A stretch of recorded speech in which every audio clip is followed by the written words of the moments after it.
and answer questions 11 to 14. Good morning, everyone. My name's Janet Parker, and I'm the Human Resources Manager. We're very happy to welcome you to your new apprenticeship. I hope that the next 6 months will be a positive and enjoyable experience for you. I'd like to start with some general advice about being an apprentice. Most of you have very little or no experience of working for a big organisation, and the first week or so may be quite challenging. There will be a lot of new information to take in, but don't worry too much about trying to remember everything. The important thing is to check with someone if you're not sure what to do. You'll find your supervisor is very approachable and won't mind explaining things or helping you out. You're here to learn, so make the most of that opportunity. You'll be spending time in different departments during your first week, so make an effort to talk to as many people as possible about their work. You'll make some new friends and find out lots of useful information. As well as having a supervisor, you'll each be assigned a mentor. This person will be someone who's recently completed an apprenticeship, and you'll meet with them on a weekly basis. Their role is to provide help and support throughout your apprenticeship.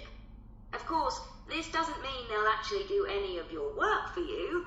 Instead, they'll be asking you about what goals you've achieved so far, as well as helping you to identify any areas for improvement. You can also discuss your more long-term ambitions with them as well. Before you hear the rest of the talk, you have some time to look at questions 15 to 20. Now, I just want to run through a few company policies for our apprenticeship scheme with you. Most importantly, the internet.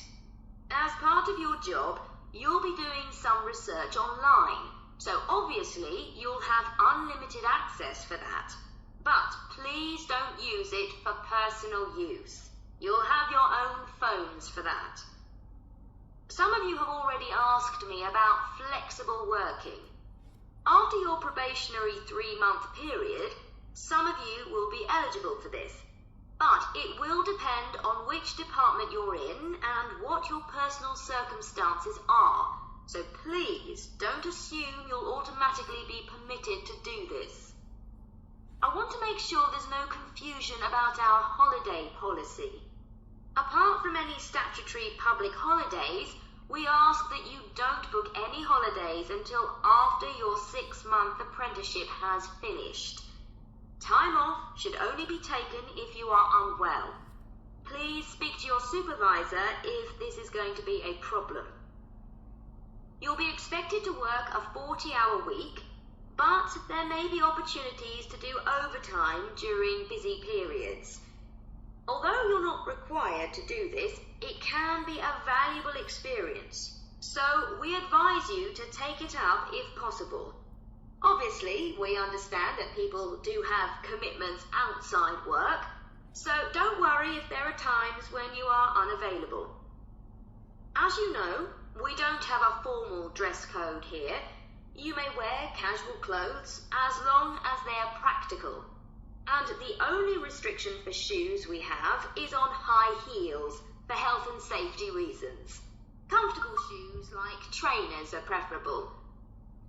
There's a heavily subsidised canteen on site where you can get hot meals or salads cheaply. Snacks and drinks are also provided, so we've decided to introduce a no-packed lunch policy.